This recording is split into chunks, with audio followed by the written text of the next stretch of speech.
नमस्कार दोस्तों, मैं तेजल आप सभी का स्वागत करती हूँ आज के daily current affairs quiz Hindi भाषा में।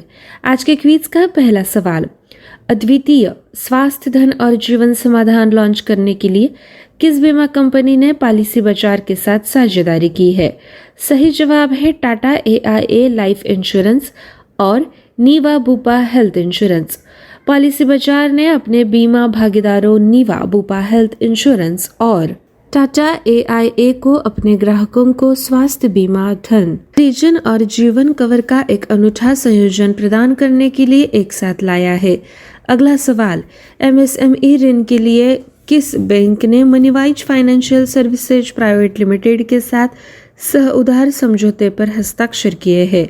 सही जवाब है central bank of India. Central bank of India ने सूक्ष्म, लघु और मध्यम आकार के उद्यमों को ऋण देने के लिए मनीवाइज फाइनेंशियल सर्विसेज प्राइवेट लिमिटेड के साथ सह उधार साझेदारी में प्रवेश किया है। CBOI ने शेयर बाजारों को भेजी सूचना में कहा कि इससे दोनों इकाइयों के पोर्टफोलियो का विस्तार होगा।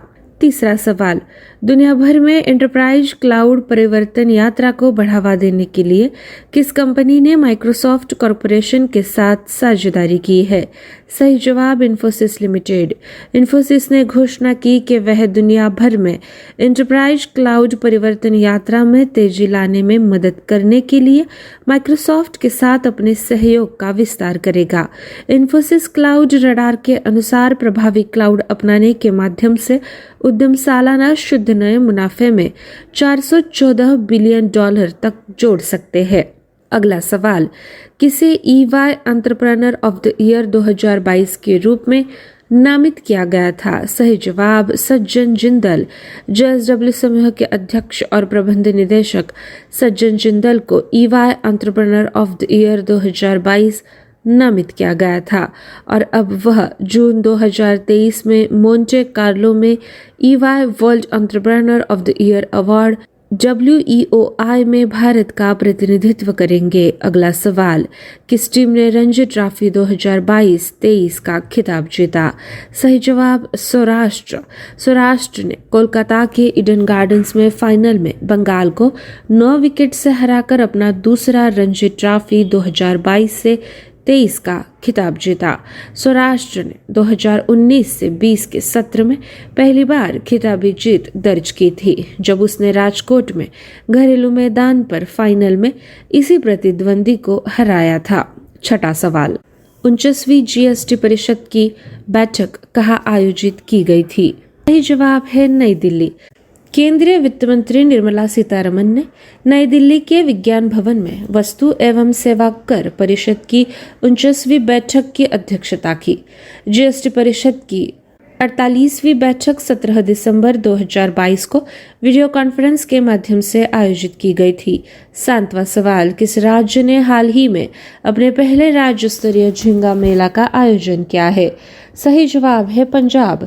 पंजाब का पहला राज्य स्तरीय झींगा मेला मुक्तसर जिले के एनाखेड़ा गांव में आयोजित किया गया था। यह मेला किसानों को मछली पालन के लिए विभिन्न योजनाओं के बारे में जागरूक करने और अधिक से अधिक लोगों को इसमें भाग लेने के लिए प्रोत्साहित करने के लिए आयोजित किया गया था। 8वां सवाल, किसने electronics manufacturing supply chain ecosystem के सेमिकॉन इंडिया सम्मेलन का उद्घाटन किया? सही जवाब है अश्विनी वैष्णव। इलेक्ट्रॉनिक्स और सूचना प्रौद्योगिकी मंत्री अश्विनी वैष्णव नई दिल्ली में electronics manufacturing supply chain ecosystem के सेमिकॉन इंडिया सम्मेलन का उद्घाटन किया।